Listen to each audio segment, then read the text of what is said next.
Well, what you see here is a crucible that I have handcrafted, and with it, we can melt metals. In the microwave, yes, just like you saw in a regular household microwave, nothing special. In fact, mine is a refurbished one. I put several bronze keys in, and we put it in the microwave for 8 minutes on high. After that, we see what happened.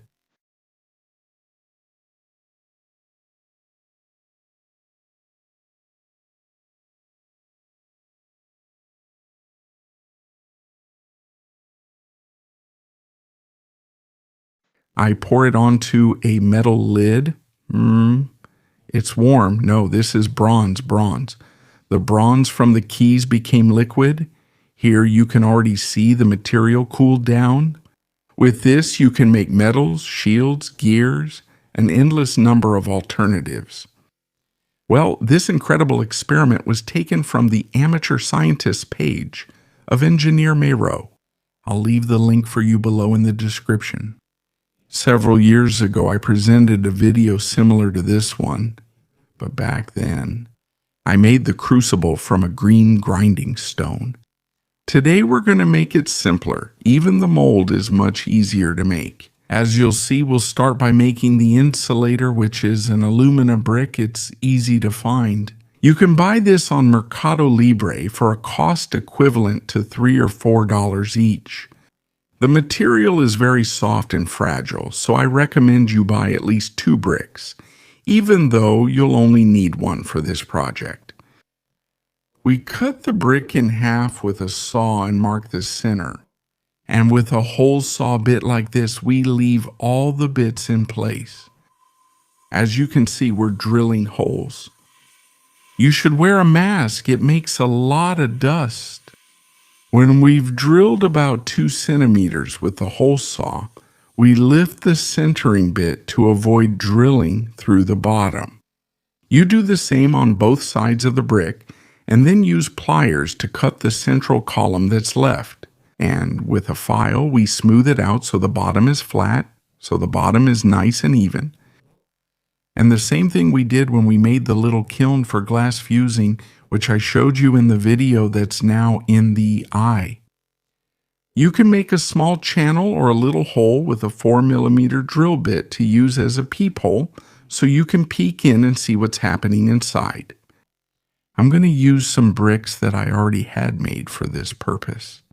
What I showed you this video is what I did to make the small kiln for glass fusing, but the process is exactly the same. These bricks that I've had for a long time are a bit broken, but well, I've already glued them.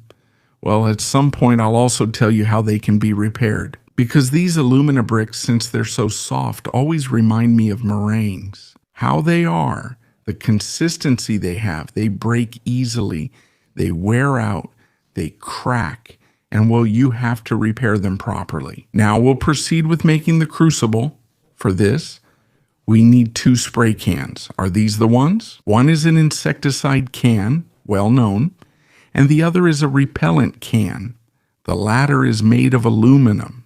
The diameter of the larger can is 57 millimeters, and we'll cut the height so that it doesn't have either the bottom or the top.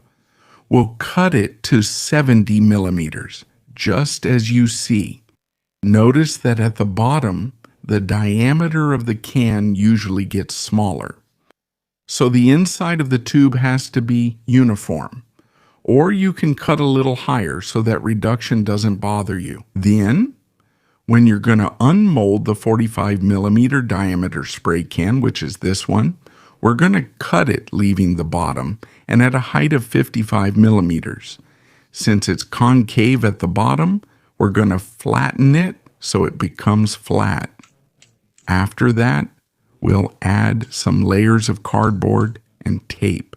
Mask the open part until it fits snugly into the other tube. Notice how I'm doing it here. It has to fit exactly into the other tube. You'll also need another tube as well as a jar with a lid that fits perfectly into the larger tube for pressing. I have this one that used to be for medicine. That's how your mold should look. The mixture we'll use to make the crucible is green silicon carbide. This is it. I bought it online, and a kilo costs about $13 or $14. It's enough to make 10 crucibles. It's enough for 10 crucibles. We use 100 grams of this powder and mix it with 7 grams of bentonite. This too, the bentonite, can also be bought online, and it costs about $3 or $4. As you can see, you use very, very little, just 7 grams, that's all. We mix it with water until it has a consistency like wet sand, the kind you use to make sandcastles at the beach. Well, that's how it should be. Don't add too much water. It needs to be consistent. All right, once it's like this, we start filling it. Make sure the mixture gets in well on the sides. You can use a stick or a drill bit to help, and keep packing it down firmly. You have to fill the mold really well all the way to the top, and once we've done that, we press it down with the help of the jar. You're almost certainly going to have a little bit of the mixture left over, but keep it, because we're going to use it later. It's very important to press the mixture down really well once we've already packed it. Just like you see I'm doing, you leave it for about 24 hours and then carefully remove it from the mold.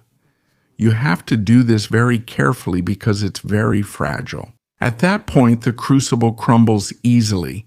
If you see that after unmolding it, there are any cracks or imperfections left. No, don't fix them now. Don't correct anything. Just leave it as it is. Let it dry for a couple of hours, and then we're going to cure it by putting it in the microwave inside the brick. This has to be done, I repeat, very carefully because in this state it's very fragile. The crucible is put in the microwave on high for 10 minutes. And, well, we keep an eye on it through the peephole. You'll see that after about 7 or 8 minutes, you can already see the red spot. Very, very bright. It's glowing red, and that's good. Once the 10 minutes have passed, let it cool down. And now, once it's cold, you'll see that it's vitrified, it's hardened, it's tough, it's no longer fragile like before, it's like a stone. So now you can touch up the burrs and imperfections with a file or with a grinding stone. I have an old grinding stone, and I use it to remove all the burrs. And with the rest of the carborundum paste that's left over, well, if there's none left, we just prepare a little bit, just a small amount, using the proportions I gave you. We make a paint-like mixture, more fluid than what we made before, by adding water, and we touch up all the imperfections and cracks using a brush, just like you're seeing here. Well, once we've done that, we heat it up again for 10 minutes, and that's it. The crucible is ready for melting metals. All right, let's see how well it works. I'm going to melt this bit of bronze, the one I got when I did the test you saw at the beginning when I melted the keys. And I'm also going to add this piece of doorknob, which is also bronze. It's always a good idea to add a bit of borax so the material doesn't end up with bubbles. We turn it up to the maximum for 10 minutes. All right, let's go, let's do it, let's go, let's go. They came. Now I'll leave you with the rest.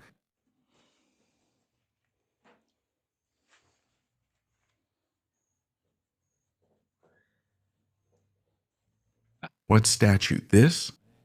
Impressive, impressive. How does it turn red? Bronze has a melting point between 900 and 1,000 degrees. So, well, aluminum, imagine it has a melting point of about 700. It melts it like butter. This is very practical. I'm doing some tests with sand molds if it turns out more or less well. I'll make a step-by-step video so you can also use the melted material to make metals and things like that. Well, what did you think? Impressive, right? You can't use the kitchen oven, but it's always better to have a dedicated one because sometimes smoke and odors come out when we heat things up. I have this oven that was given to me, like I told you before, because it was rusted and sparked inside. So, well, I bought the special paint for microwave interiors fixed it, and it's perfect for experiments. If you liked it, share it on your social networks, hit the like button, and subscribe by clicking the bell. Leave your questions in the comments. I read all of them. You can also join, and in that case, well, I'll add you to a WhatsApp group where I'm there every day, along with the other members. Thank you so much for watching the video, and until next time, goodbye. See you